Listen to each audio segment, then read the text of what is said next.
2 electrons are moving in orbit of 2 hydrogen like atoms, hydrogen नहीं hydrogen like है, with the speed these metre पर second में है. If the radius of these orbits are nearly same, ठीक है, तो Z नहीं पता है और कौन सा ऑर्बिट है, प्रिंसिपल क्वांटम नंबर एन भी नहीं पता, लेकिन ये बोला है कि रेडियस क्या है, सेम है.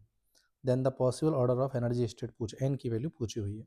ठीक है, तो देखो हमको स्पीड पता है, तो स्पीड क्या होती है हमारे पास, जेड वाई एन के प्रोपोर्शनल होती है, इंटू 2.18 इंटू 10⁻6 मीटर पर सेकेंड. ठीक है, अब जेड भी अननोन है और एन भी अननोन है, तो उसके लिए हमको क्या दे रखा है, यहाँ से रेडियस के बारे में बता रखा है. रेडियस क्या होता है, N square by Z into 0.529 angstrom.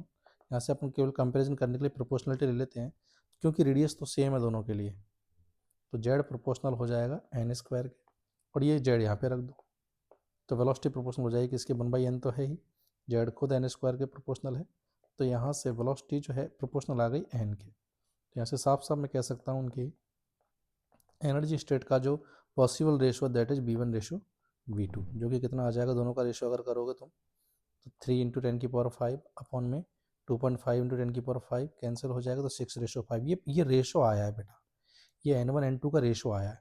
तो पॉसिबल वैल्यू क्या क्या हो सकती है हमारे पास N1 N2 की, N1 N2 क्या क्या हो सकते हैं, ये 6 और 5 हो सकते हैं, कि एक पहले एटम में 6 एनर्जी स्टेट और दूसरे में 5th, या इसको 2 से मल्टीपल कर दूँ तो 12th और 10th भी हो सकते हैं. सिमिलरली 18th और 15th भी हो सकते हैं.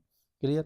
इसने पूछा कि पॉसिबल ऑर्डर कौन सा होगा, तो सबको हिसाब से अगर तुम देखो तो सारे ऑप्शन जो अपन को 10-12 के आसपास देख सकते हैं. तो पहला अगर मैं बात करूँ तो 10-12 नहीं, द पॉसिबल 10-12 नहीं, 12 और 10 होगा. ठीक है, तो ये तो गलत है, क्योंकि रेस्पेक्टिव के हिसाब से, और रेस्पेक्टिवली बोल दिया ना उसने, तो 12 और 10 अगर ऑप्शन होता तो ये भी आंसर हो सकता था. 8 और 10 नहीं होगा, 9 और 8 भी नहीं होगा, 6 and 5 yes, this is the correct answer. ठीक है बेटा.